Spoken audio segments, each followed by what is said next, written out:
Welcome everyone to In the Fifth Set with Coach Wildman. Today our special guest is Mischa Harris from Athlete Wellness Academy. Thanks for joining us. Oh, it's my pleasure. Thanks for having me on, Dave. Awesome, Mischa. I mean, I know you from, we've had many talks before. I know you through working with you and you working with my teams and the volleyball Team BC program, et cetera, et cetera. You're the co-founder of Athlete Wellness Academy. Can you let people know what it's all about? For sure. Athlete Wellness Academy is something that we started up about 3 years ago. When I say we, it's myself and Nick Del Bianco.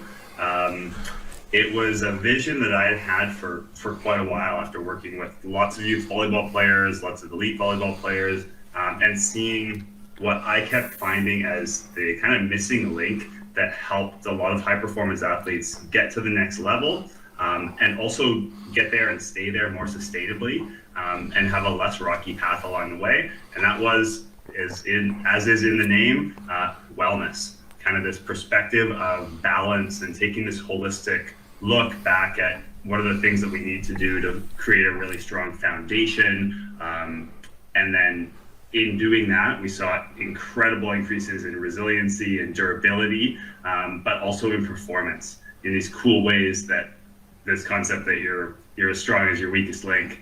And when we cleaned up some of those weakest links. Well, what is your business? I know has an app that all businesses have, but like, tell us more about the programs itself. Is it catered more to university athletes? Is it catered more to club or high school athletes?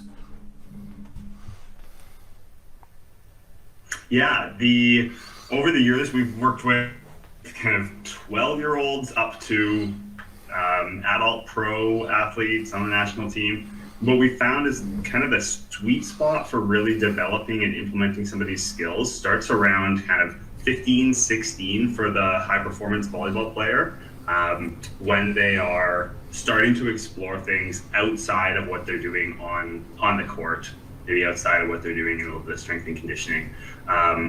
That's kind of where the level of awareness kicks in, and awareness is really a huge foundation for all those aspects related to wellness. And then we kind of get stronger and stronger. It's really, really impactful around that like 17, 18 time when athletes are transitioning towards university. And then those first couple of years of university when everything's different, you're on your own, you're having to cook for yourself, you're having to navigate a totally different school schedule. The demands of volleyball are higher, the demands of workouts are higher. So all of those areas are times when we've seen big impact from implementing some of these strategies. So equally for high school and university, the predetermining factor, the thing that needs to be there is that kind of longing to do something at a higher level. As soon as you have that, wherever you are, this stuff becomes really useful. Yeah, and I've known the co-founder Nick for a long time, since he was in high school playing volleyball many years back, 20 years ago. And I think you guys are kind of the starting point of this evolution of sport and the holistic aspect of training within sport. Because I'm just going to be honest, there's so many copycat people that are following what you guys started 3-4 years ago type of thing, and now it's there's a lot of other people kind of following suit. You guys have worked with some of the strongest teams in Canada, but also it's not just volleyball. It's I'm doing a program with you guys right now, and there's swimmers, there's Irish dancers, and volleyball athletes and stuff like that. So this isn't just necessarily for team sport. This could be for individual sport as well. Correct? Totally. We started with volleyball players, and we still primarily work with volleyball players just because that's where our knowledge is, that's where our contacts are, that's what we know inside and out. But the concepts in all sports, the specifics of it are just kind of the next level. So like you said, with any sport, anywhere that someone is pursuing high performance, this is the necessary foundation that we've seen. Yeah, right. So I know that also throughout the years, your company has evolved. You guys have new programming and stuff like that. Where you guys? What's the direction you guys are going at currently? Because I know you guys have some sort of new stuff coming to light here in the near future, or it's just posted. So where are you at with things? Definitely. The big thing for us this past year has been super interesting. Just working with a ton of athletes trying to navigate this very interesting, different year. And so we've seen a lot more. We've seen usage of some of our strategies, the durability workouts, the guided meditations, the journaling prompts, the doing a bit more cooking, exploring nutrition. We've seen all that demand go up. Right. And we didn't really have a platform that was accessible and easy to use enough. So we spent the last 6 months or so kind of developing what is going to be our platform moving forward, which will be an app. Got it. Easier, faster access, and a ton more customization built into it, which we're really happy about.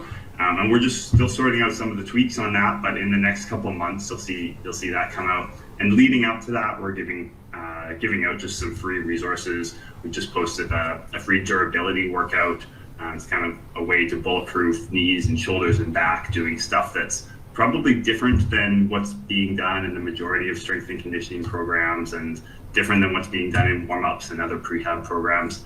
And it's just a little bit of an insight into what will be coming in this app when it comes out in a couple months. Awesome. Yeah, and I know that we're live in the moment on February 8th during this discussion, and this will be reposted on a podcast later on. So I would highly recommend anyone to go to the Athlete Wellness Academy Facebook page and check out that post regarding stretching and whatnot.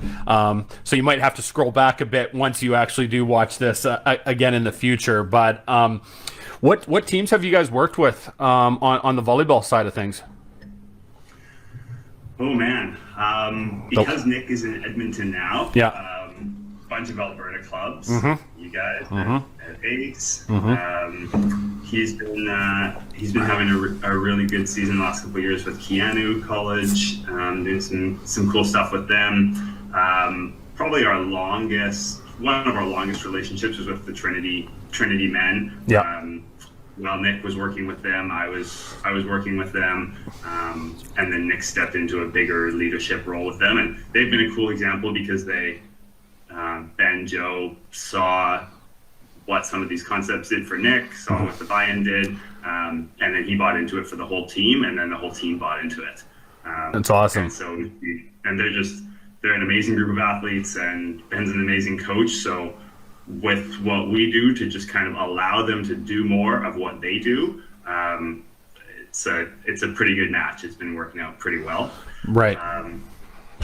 And then my background is more in beach volleyball too. So before I went full time into Athlete Wellness Academy, I was coaching a lot of beach volleyball in BC, and I spent 6, 7, 8 years, something like that, with the McNamara twins, which were another cool example. They were kind of like the little microcosmic version of Trinity, already super amazing at so many of these things, and we just needed to figure out where are these weak links, what could get in your way of expressing this potential, and that was a really fun process over a lot of years. I'm in Victoria right now, so I work with Camosun College, and we've been doing some great work with the Columbia Bible College men. We're kind of all over the place. You're all over the map, but mainly Western Canada at this point?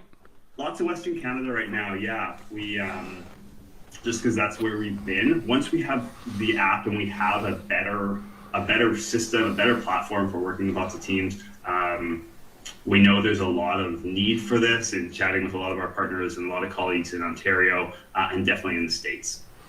Interesting. So we will be presenting this there as an option, because really we just want to see happier, healthier athletes, not falling victim to the same issues that we've seen so many athletes kind of fall into. It's just a predictable plan, It doesn't need to be that way with ankles and knees and shoulders and anxiety and stress and burnout.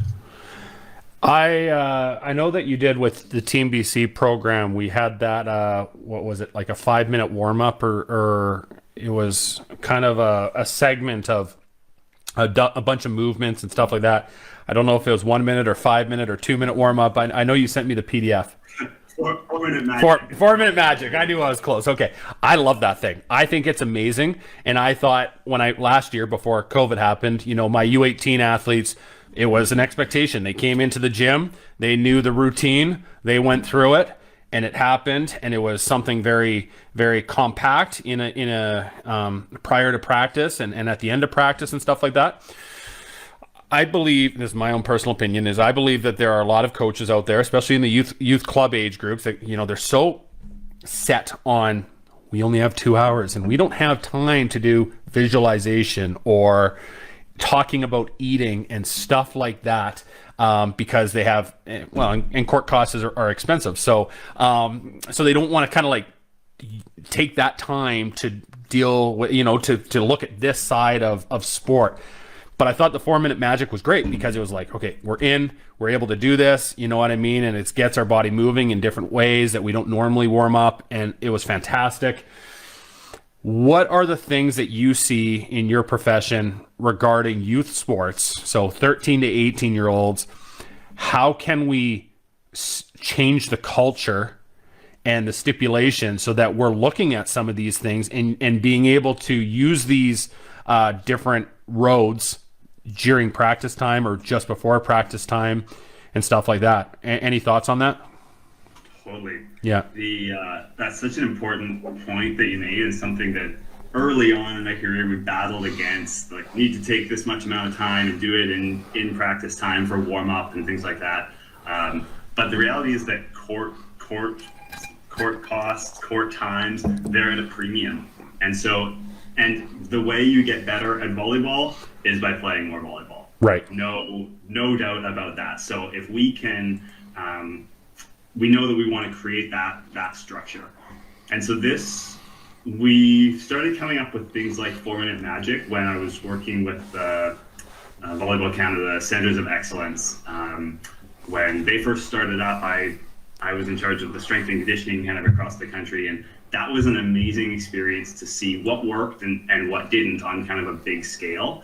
And so we went from the model like you're talking about of kind of trying to incorporate these things into practice, which never really worked. Coaches have so much on their plate already to master this technical aspect of the game, to master the tactical aspect, to manage the team dynamics. And then we also found that when we were doing like one-off nutrition presentations and telling them all in one session, like, this is what you need to go do, now just go do it, the follow-through on that was pretty much zero. Right. Yeah, I would go in one year and out the other year. So what we really learned there was that we needed a better system of empowering and educating and putting the athletes in the driver's seat. Putting them in the driver's seat for how they're, first, the entry point tends to be how they're taking care of their body, how they're warming up, how they're doing any sort of little like injury prevention, more injury management exercises. And that's pretty common now. But what we found with stuff like 4 minute magic is you don't need to be running around in a big area. So you can do it in a hallway outside a gym. Mm-hmm.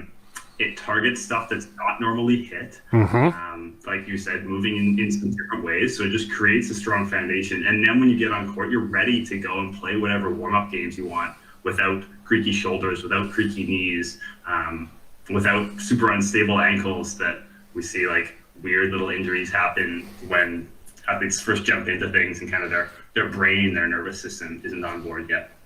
So I think that empowerment piece of really having the athletes having a good toolkit so that before training, they know this is how I need to come in fueled. This is how I need to come in mentally prepared. This is how I need to come in physically prepared. Mm-hmm. And here's all the ways that I'm confident I can do it. Then they show up to training, and at 7:01 for that training session, they're like, I'm ready to jump. I'm ready to hit. Let's play a lot of volleyball. Yeah, and I live and breathe by this 4 minute magic. Again, the first time I ever saw it was at Team BC prior to going to Halifax, and I've used it ever since. So I would highly suggest anyone watching this, if you're a coach, have your teams use it. It's a phenomenal resource. So good for you, Mischa, on that. So let's talk about visualization. And again, I know all this holistic stuff. Like if you use all of it, it's obviously you're going to get your best result. But visualization, I think, is something that is totally overlooked by youth athletes. And it's kind of maybe laughed upon. No offense. You know what I mean? For some coaches. Some coaches, oh yeah, screw that. You know what I mean? And I think it is such a huge aspect in positive mindset. But I also think negative visualization does actually affect your play. So I think there's facts proving that negative visualization does affect play, but doesn't necessarily. There's not much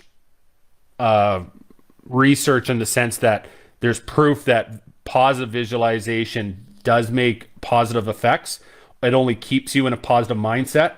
Do you see what I'm throwing down here? I'm doing my master's right now. There's some really deep stuff here. So, but I also think, yeah, sure, at university level, pro athlete, you're trying to get into that zone. Everyone talks about that zone, and there's tons of books on the zone and sort of outer body experiences. But regarding youth athletes, is this something that is overlooked?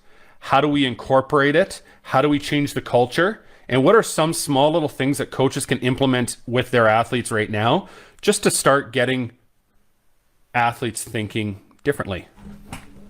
Definitely. Such a good question. I would equate visualization to the jump training of the physical development realm. Okay. It's kind of the trendy thing. It's like, this is what I want to do. This is what pro athletes are doing. Like, I just need a visualization program.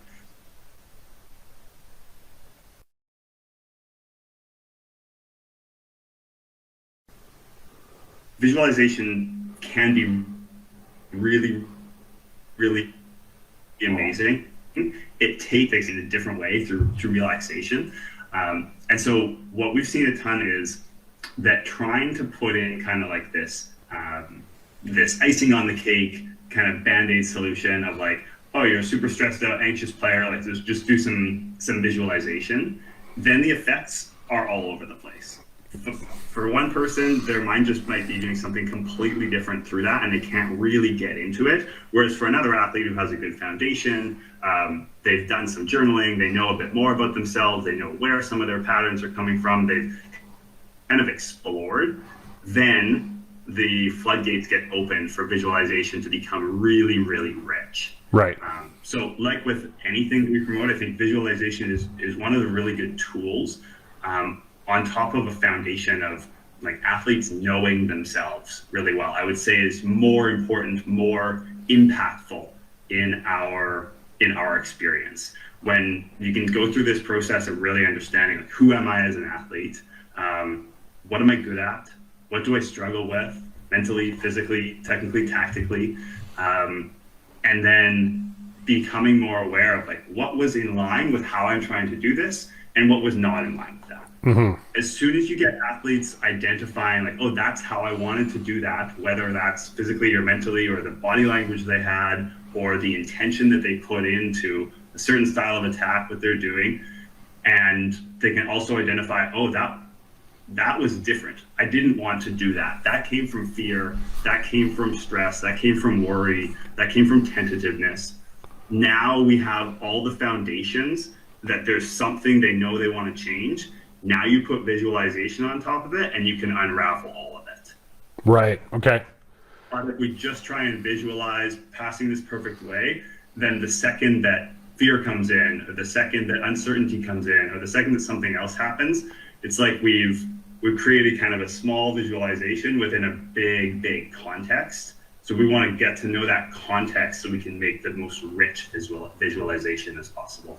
So let's use just an easy visualization here on a volleyball side of things and for a youth athlete, I think it's a bit far-fetched if you go, hey, you know what, athletes, let's visualize you spiking the ball and T-lining it or hitting the ball, 2 feet in front of the attack line and you're U14. And then when it doesn't happen, they're going, oh, crap, that sucks. Well, this didn't work, but I'm going, visualize 3 good passes. Okay, well, in that practice, you're probably going to have 3 good passes at some point or another. Then it shows success, which then is a building block to future success and more in-depth sort of technical abilities, if you will. So is that kind of like a small way we can start, using visualization on a very small front for young athletes? And then obviously as they go up in age groups, the level gets harder and the game gets quicker, and visualization will actually become more important. But I also think this is something that is, even though it's been around for hundreds of years, type of thing, like it's something that is totally overlooked, right? And I think there's so much importance to this. That's why I'm really drilling you on it, Mischa. So I really want coaches to be able to watch this and go, okay, I need to start making minor changes with my athletes.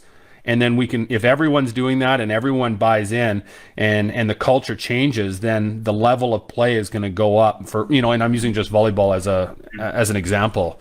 So absolutely. Would that be my idea on a minor visualization, would that be correct, if you will? Yeah, totally. The point that you put in of this being kind of overlooked, I think it's one of these intangible things that until you've experienced it, mm-hmm. so if you went through your career and didn't do any visualization, then as a coach, of course, you wouldn't really know or really wouldn't value it or put any time to it. So that I think is one of the coolest things, is for when the coach kind of gets interested themselves mm-hmm. and starts doing some guided meditations and seeing like, oh, that's the transformation that comes about in my body. That's even how I communicate with my athletes based on a 5-minute visualization or guided meditation. Right. Then it's just natural that we're like, you guys have to try this. We all need to be doing this. And that becomes really infectious and creates the team culture. Correct. The important differentiation that I saw when you were talking about those 2 examples, hit it 2 meters, smash it at the attack line versus have a good pass, is that one of them depends on the athlete determining what is the good thing that I want to do. Okay. And the other one gives the external thing. It needs to look like this. Okay. If we try and fit into that, it needs to look like this, it will always be hard, because then we're not really tapping into this internal knowledge, the place that gets us in the zone, that is our own, our highest performance version of ourselves trying to come out. So when you ask an athlete, if you were to put that question out, which is an amazing question, can you visualize what a good pass would look like, feel like, sound like, all these things? 12 different players on a team, 12 different answers. Right. If they're really doing the work of it's when I drop my shoulder here. Another one is it's all about my feet. Another one feels where their eyes are. There's so many aspects to it, and the way that we want to then have it transfer into what they do on the court is it has to be a sensory rich experience for them. So you let them figure out what it really is, then when they get out there, they're like, oh yeah, I just felt that thing that I was thinking about and visualizing earlier. Interesting. Rather than coach told me to do this and I don't really know what it feels like. Was that it? I don't know. No. Interesting. And I like something you said in passing, is that it is athlete driven. And I think that is the most important thing regarding the change in youth sport and the youth culture. I'll use an example, and I know it's still sort of there to an extent, but it has lessened over the years. 5 years ago, everyone had to win a medal. You know what, Susie, everyone wins a medal. It doesn't matter if you come in last place, you're getting a medal. And I feel that over the past 5 years, actually, that culture has changed a little bit, and it's loosened off where it's not everyone wins a medal. But also now it's kind of, and I do a lot of recruiting for athletes for post-secondary through Beyond the Game, and it's our big push is athletes and to parents is, this is athlete driven. Athletes need to basically drive the boat on this one, and it can't come from the parents. So if we go into your food, eating, and all that stuff, you can sit there in front of a bunch of parents and kids and go, okay, don't eat hamburgers that are deep fried and 20 Timbits right after that in a milkshake. Probably not good for you before a game. How do we change the culture regarding what they eat, because again, that is something I would say is overlooked. When Subway is the closest thing to a venue, nothing against Subway. I love Subway, but it's like you go to Subway because it's the closest thing. But how do we change the culture where, you know, maybe they're making their lunches now, you know what I mean, and they're eating the right stuff and they're having the right snacky food and stuff, and Twinkies don't cut it, you know what I mean? So, what's your approach on the food side of things? Yeah, such a good question. I spent so long sitting in front of athletes and saying, don't eat this, do eat this, these are the right things. And we all know what happens. Maybe for a couple, it kind of sticks. Yeah. But for the majority, it's really hard to follow those guidelines. Sure. Especially as a youth athlete, you're in charge of what you get at Subway, and you're in charge of maybe the snacks you'd pick up at 7-Eleven in between classes or something like that. And everything else is coming from the parents. Yeah. So people have really good intentions. Parents especially always want to do what's best for their kids here. And what we've seen a ton is in making it too complex and making it too rigid. And it's kind of like the same example of that hit it on the attack line versus what does a good pass look like to you? Let's go do that. Right. The kind of art and science of habit change and of coaching around these aspects of health is incremental changes. It doesn't happen if we say your whole team needs to be vegan, everyone go home and everyone get rid of this and here's the science and do this, and it's just not going to happen. But if we introduce what's going to be really important for them with a goal that they have, say they want faster recovery. Right. Cool. Then we can tie into that. We can work from that goal. The things that are going to impact that, we need a ton of hydration. We need good quality protein at all the meals throughout the day. We need lots and lots of fruits and vegetables for their detoxification process and for all the vitamins and minerals and nutrients that come from them. And then in a kind of collaborative process, how do we do that? And they're like, oh, well, I guess I could have like a banana with my Fruit Loops in the morning. Right. Perfect. Phenomenal start. And then we just build from there. And it's like that visualization example. Until you felt that, until you really know that's how I feel when I eat that thing, and that's how I feel when I eat that thing, there is no intrinsic motivation to make those changes. There's intrinsic motivation to go the other way and say, I enjoy deep fried burgers and milkshakes more than I enjoy that rice bowl with greens and chicken or something like that.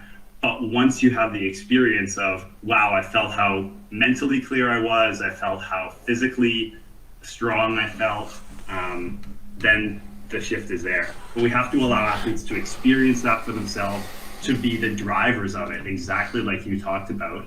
And when you know this from coaching, but when someone can come to the realization that this is what I want to do and this is what I choose to do, bingo. Then that is something that will actually stick, rather than us just telling them you need to go do this. Yeah, and you know, in youth athletes' defense, it's tough being.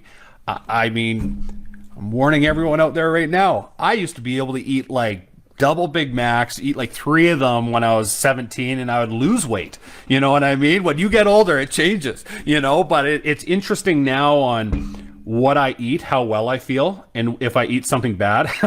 It's great in the moment, stimulation-wise, but after, it feels like a rock in your stomach and you feel like crap. You know what I mean? And the hardest part is obviously habits. And, you know, the elite athlete at the youth age group, yeah, I mean, even if their friends are partying on a weekend, they might not be necessarily partying or jumping into certain situations where they could be doing damage to their body, if you will. You know what I mean? And it's trying to create habits. That's the hardest part. Like for me as a coach, it's like, okay, I can give someone like, okay, here are the things you should eat and here are the things you don't eat. It comes probably stronger. It's stronger coming from me than their parents, because they're like, Mom, I don't care what you say, or Dad, you know, whatever, right? But also it's like, it's about, okay, does it last for about 1 week and it was good for that 1 week, and then it's like, okay, back to, you know, milkshakes and French fries. You know what I mean? So And I've done the thing, talking in front of parents and stuff like that, and I just feel that is extremely difficult as well, because they all agree in it, you know what I mean? But it shouldn't be them trying to implement it on their kid as well. So it's trying to get that inner motivation, and then also creating habits for that, because doing it once or twice, it's like jump training, like you said, doing it once or twice doesn't make you jump over the net, you know what I mean? And it's just making sure there's a routine. So again, so let's throw this back on you. What would be one minor thing that we can do as coaches for our youth athletes to encourage them to have better nutrition, other than just saying that exact sentence that I said? I think the simplest entry point to that is to open the conversation around it, to create that athlete-driven empowerment, even to sit down and say, like, what do you guys know about nutrition? What do you want to be doing? Everyone knows a little bit about nutrition. Everyone has a general idea of the things that we want to be doing: eating more fruits and vegetables, eating more whole foods, eating less processed sugar, eating less deep fried things, and sure, that kind of those inflammatory oils. And so in giving the athletes an opportunity to work on the coach, and you let the athlete own that goal. Mm-hmm. If they choose that they're going to have the brown sugar frosted mini wheats instead of the white sugar frosted mini wheats because they think that's healthy, great. Go and support them 100% on that goal, because if they do that and every morning they're like, I am being a high performance athlete, this is brown sugar, I am healthy, they're going to feel awesome about that. And then the next week they're going to be like, you know what?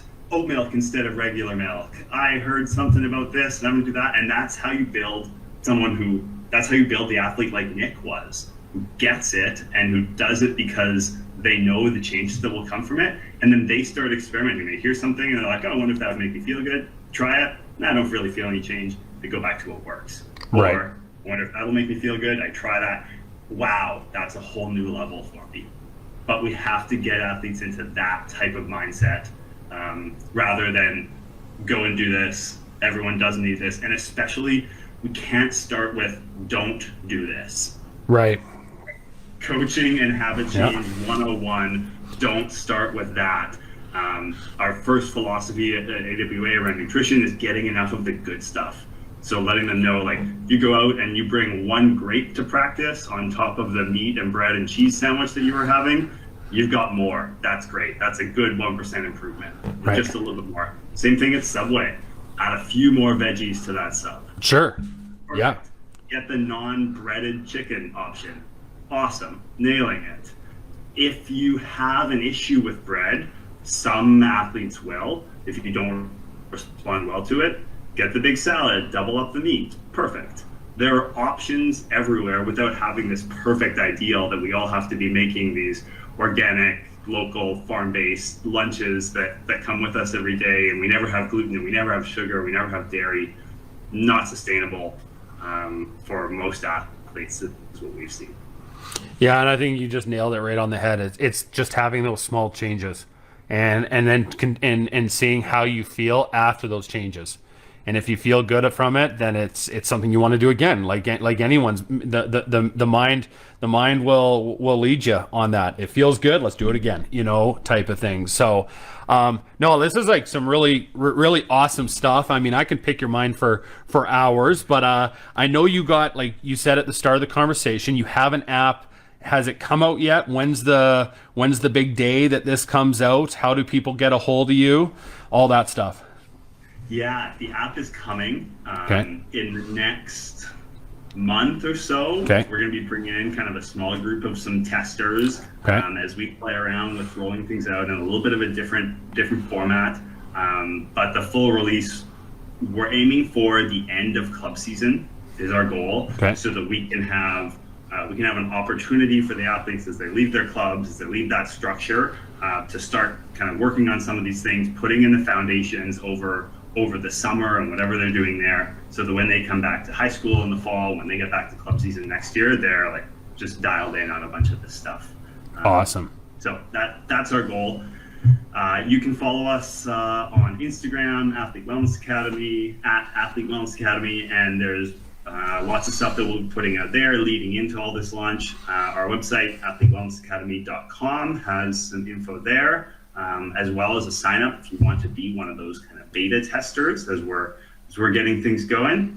And then we're on Facebook too, but you can find us anywhere. And please reach out if you have questions. So while we're working really hard developing this app, we're still working with teams, we're still working with athletes.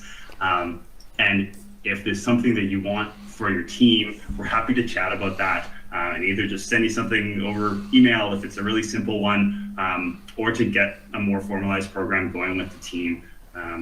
We just want to see more people going through this and seeing this excitement and the great feelings that can come around it, that can totally dispel these myths around what nutrition needs to be and what mental training needs to be and what injury prevention needs to be. We've just seen better ways to do it that feel really awesome, that are fun to do, and that are easy to implement, and that make a huge difference in how you feel on the court, how your team shows up performance-wise. And so we want to get that out there as wide as possible. So please reach out if you're even a little bit interested, and we'll find something that works for you.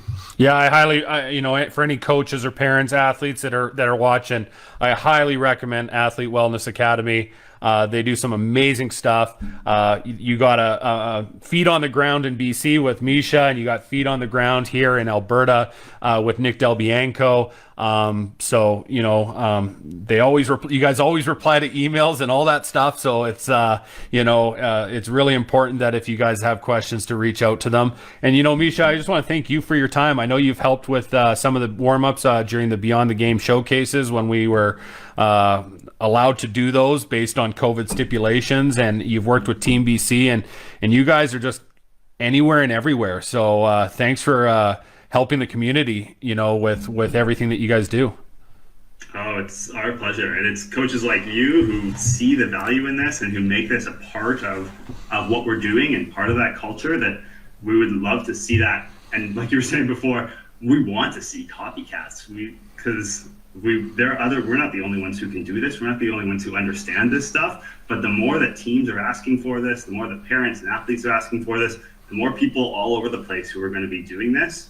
And if we could see a sport culture within volleyball that they know, I sign up for this club team and I know I'm going to get guidance on all these other aspects of wellness and the life of a high performance athlete, along with my volleyball and my strength and conditioning, that's just going to be good for volleyball in general. It's going to be good for every single one of those athletes. It's going to be good for people in general. Yeah, it's a trifecta for sure.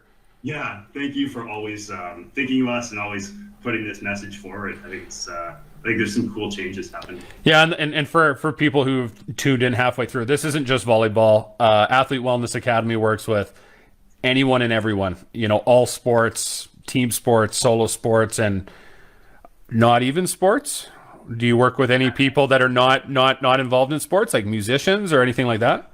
Within Athlete Wellness Academy, our focus is really on sports and really on athletes. Okay. If you're in Victoria, my private practice here, The Art of Health, is more geared towards the non-athlete and navigating health challenges, but using these same types of concepts. Gotcha.